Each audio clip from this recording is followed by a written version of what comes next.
We want to warn our viewers that our next interview is about suicide and mental health issues and may be troubling for some of our viewers. A California couple is suing OpenAI, the tech company behind ChatGPT, after their son took his own life after ChatGPT encouraged him to do so. The couple alleges their son, Adam Rain, took his own life after turning to the chatbot powered by artificial intelligence to help with mental health issues. The website then encouraged Adam to end his life. The lawsuit filed by his parents is the first wrongful death accusation against a company running an artificial intelligence chatbot. With ChatGPT and other AI programs growing in popularity, what do parents need to know about them, and what responsibility do tech companies have to keep kids safe online? Joining me now to discuss more on this tragic story is tech expert Carmi Levy. Good morning to you, Carmi. Not a very nice occasion to be talking to you, but a very important topic here. Very much so. And as a parent, Rosie, obviously this touches me. You know, suicide has touched my family. I lost my brother to it. So it is something that's deeply personal to me. And obviously we are seeing a significant uptick in young people using tools like ChatGPT, chatbots, as a virtual therapist, whether they know it or not, whether they set out for this or not. This is how it's being used. And unfortunately, these tools are behaving in a way for which they were designed. They're designed to engage. They're designed to keep the conversation going, and by continuing to serve up responses that they think the individual wants to see. So it isn't about recognizing signs of suicide in conversation. It's about making sure that they continue to converse, even if it means suggesting things that cross that line, that push the individual toward a tragic outcome. And so it's a combination of some of the worst factors imaginable. And unfortunately, it's putting a lot of young people at risk, and their parents, in many cases, have no idea what's going on.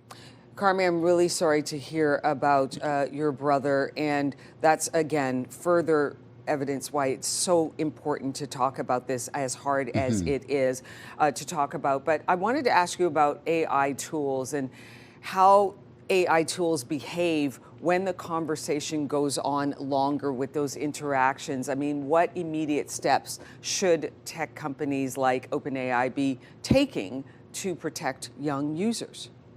By design, chatbots are designed to essentially mimic or reinforce what we are saying. So if we push the conversation as users in a particular direction, they're going to take that, build on it, and spit it back at us. So we have to recognize right now, they're not designed to identify that, oh, this individual is speaking of suicide.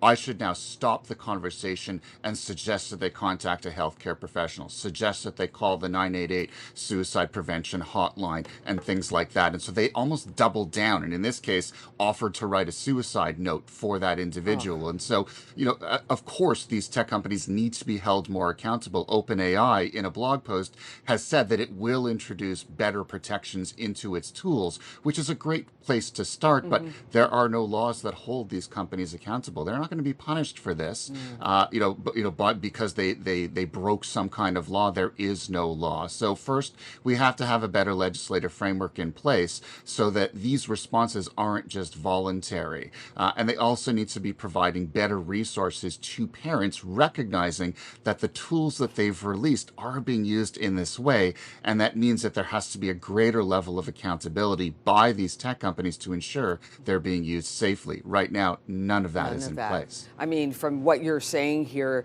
AI companies are reactive rather than proactive when it comes to our safety. Very much so. I mean, the only reason that OpenAI has issued this blog post and has said that it's working on these tools is because of this lawsuit. Their original response when they heard that this 16-year-old kid had ended his life after an exchange with ChatGPT was, "Our thoughts are with the family," and they only responded after just an absolute firestorm of backlash online. And so that's where we're at with the industry. They're so focused on growth and profitability. They don't really care about the potential damage these tools are causing, and they have to be held to a higher standard. That's where better laws come in. Carmi, What should parents do now? Where do parents stand? How can they protect their kids and themselves with open AI and certain chat GPT, for example? What do we do? It starts with a conversation. Parents have to be more aware of all of the tools their kids are using. And I know it's difficult because kids are very tech savvy. A lot of parents don't see themselves as such, and they figure their kids are just going to hide that usage for them. But you need to build a trust relationship with your child around the technologies that they're using. And parents need to ensure that in that conversation, they help their children understand the dangers that these particular tools pose to them in day-to-day use. Awareness goes a long way. Trust goes a long way. That no judgment zone around the kitchen table, that goes a long way as Yeah. well. Many kids are afraid to speak with their parents about the tools that they use. They're afraid of reprisal. They're afraid of being judged. And if parents start with a trust relationship around use of technology, that can go a long way toward ensuring that none of these kinds of exchanges with chatbots ever take place under the cover of darkness. If you talk with your kid, they're more likely to come to you first.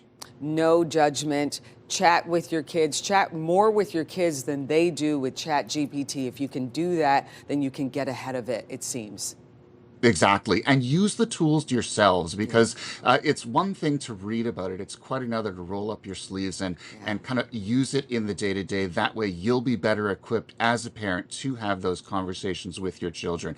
Deliberately force it to, have difficult conversations, Yeah. see the kind of responses that it gives, become familiar with it so that you can have credible conversations with your kids as you both explore these tools together. The reality is we can't put ChatGPT back in the box. AI is part of the Yep. tool set that we're all using, and parents need to be aware of that as they kind of guide their kids in this going forward. Tech expert Carmi Levy, thank you very much. This is a very important conversation, and we thank you for being part of it.